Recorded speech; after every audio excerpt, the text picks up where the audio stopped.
দুনিয়ার কিছু নামাজ আছে, এক নামাজে জান্নাত আছে। হ্যাঁ আছে, হুজুরকে জিজ্ঞেস করেন।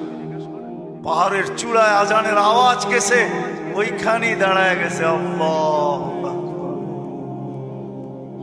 চূড়ার নামাজ তাকে জান্নাত দিবে, জান্নাত।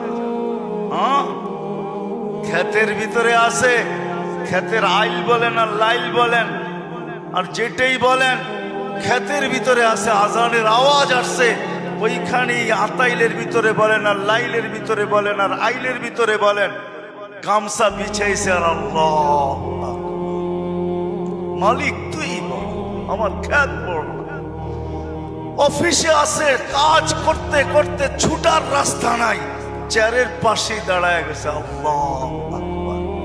এই সমস্ত ক্ষেত্রগুলা জান্নাত ওয়াজিব করে দেয়, ওয়াজিব। আল্লাহ ফেরেশতাদেরকে দেখায় কত ব্যস্ত, দেখ, তারপরও আমার ডাক শুনতে দেরি, আল্লাহু আকবার বলতে দেরি করে না। আল্লাহ কত বড়। আমি যদি বিজ্ঞান পড়াইতাম আপনাদেরকে, তাহলে পড়াইতাম আল্লাহ কত বড়।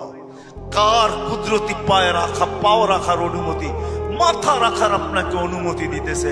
আল্লাহু আকবার শুধু তর্জমা জানি, আল্লাহ মহান, কিন্তু সৌরজগৎ দিয়া জানি না। যদি সৌরজগৎ পড়াইতাম, তাহলে আপনাদেরকে আমি দেখাইতাম কত বড় আল্লাহর কুদরতি পায়ে আপনি মাথা টেকাইতেছেন, কত বড় আল্লাহ। এটা সৌরজগৎ পড়া ছাড়া বুঝে আসবে না আল্লাহ কত বড়। সৃষ্টি পড়া ছাড়া বুঝে আসবে না আল্লাহ কত বড়।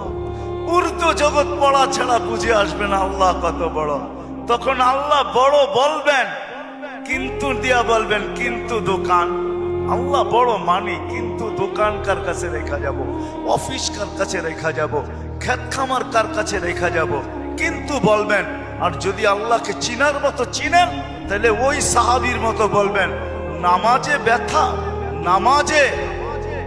নামাজে প্রতিবন্ধক। পাখি বাগানের ভিতরে ফরফর করতেছে, নামাজের ধ্যান ছুটা গেছে। ঘন বাগান ছিল, খেজুরের বাগান, তো পাখি ফরফর করতে যায়, নামাজের থেকে ধ্যান ওইদিকে সরা গেছে।